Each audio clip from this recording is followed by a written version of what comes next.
I guess I'll just start by this. I think we've all been in situations where it wasn't quite what we signed up for, whether it was serving for a nonprofit, volunteering, parenting, college, marriage. Life has its ups and downs, and really being a leader requires us to adapt to the things we didn't sign up for, or we didn't expect.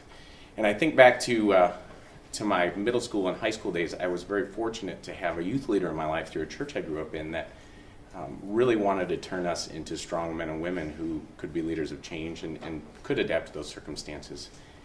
Well, every year he would take us on a week-long canoeing trip or a backpacking trip where we'd carry all of our gear and go from point A to point B on a river or a trail somewhere.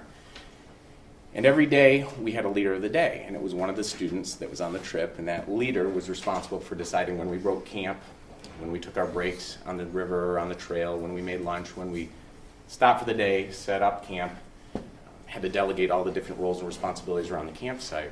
And it was Thursday night, the trip ended on Friday, and I was thinking about how I had gotten left out. This was my sophomore year in high school. I didn't get a chance to be leader of the day. Well, that night at the campfire, when it was traditional that the main youth leader would announce who the leader of the day the next day was, he announced it was me. And so I thought, well, great, I'm leader of the day on the last day. All we got to do is pack up, eat a little bit, and walk 2 miles to the cars we had spotted a week earlier. So we all went to bed, and I was a little bitter about it, but at least I got to be leader of the day. And we woke up and kind of started rousing, and things were completely different than I had expected. All the adult chaperones were gone. So there were 20 high schoolers. I was the leader of the day. So there were kids that were going to be freshmen in college, there were kids that were going to be freshmen in high school, and I was going to be a sophomore, and I was in charge. And so surprisingly, there were a few tears shed. Some kids were scared. I didn't know what to think. I was scared, but everyone looked to me, the 15-year-olds. And so we knew we had to do what we had to do, and one way or another, we had to get to that car. And we packed up camp, and we headed out, and we walked, and we didn't know what we were going to find. And when we came out, emerged from those woods, there the youth leader stood leaning against the van and all clapping for us. And so I wasn't expecting what came out of being a leader. I thought I was going to get to tell people what to do, decide when we stopped, get to eat when we wanted. But ultimately I had to motivate everyone that was with us that we were going to get through this and get it done. About 20 years later, my wife and I were expecting our second child. And we had had our first, and that was the amazing experience that we had thought it was, or expected it to be. So in May of 2008, it was Mother's Day Eve, my wife's water broke on the way home from my parents, and same old, we drove to the emergency room. I dropped her and our oldest off at the front door, and I grabbed the stuff, and I walked in, and the triage nurse said, "Oh, this is definitely not your first time, I can tell, because you're not rushing."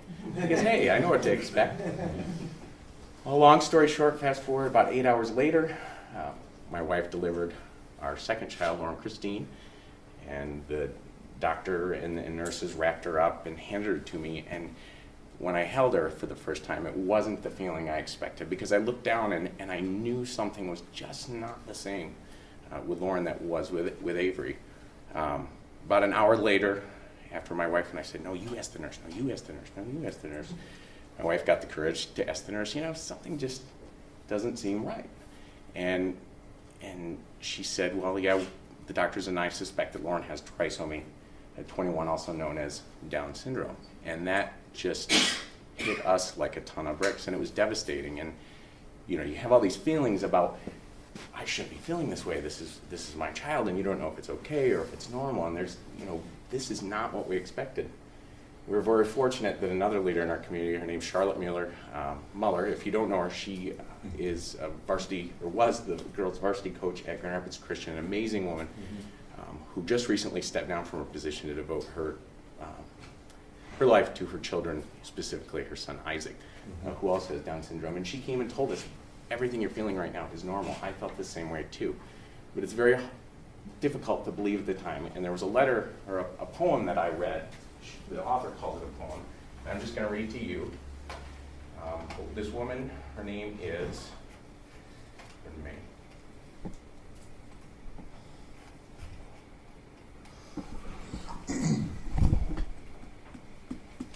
Emily Pearl Kingsley. And she says this when asked, I'm often asked to describe the experience of raising a child with a disability, to try to help people who have not shared that unique experience to understand it, to imagine how it would feel. It's like this. When you're going to have a baby, it's like planning a fabulous vacation trip to Italy. You buy a bunch of guidebooks and make your wonderful plans. You look forward to seeing the Colosseum, Michelangelo's David, the gondolas in Venice. You may even learn some handy phrases in Italian. It's all very exciting. After months of eager anticipation, the day finally arrives. You pack your bags and off you go. Several hours later, that plane lands. The stewardess comes in and says, "Welcome to Holland." Holland, you say. What do you mean, Holland? I signed up for Italy. I'm supposed to be in Italy all my life. I've dreamed of going to Italy. But there's a change in the flight plan. They've landed in Holland, there you must stay. The important thing is that they haven't taken you to a horrible, disgusting, filthy place full of pestilence, famine, and disease. It's just a different place. So you must go out and buy new guidebooks, and you must learn a whole new language.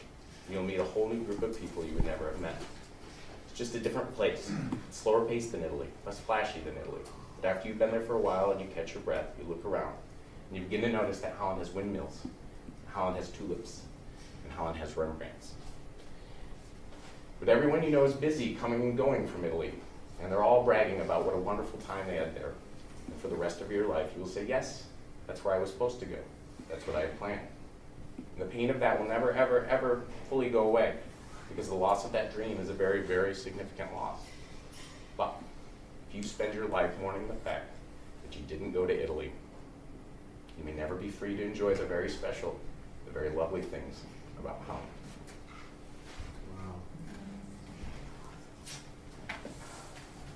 So that's that. Bottom line is it comes down to just being prepared for the unexpected and learning to adapt to what life gives you.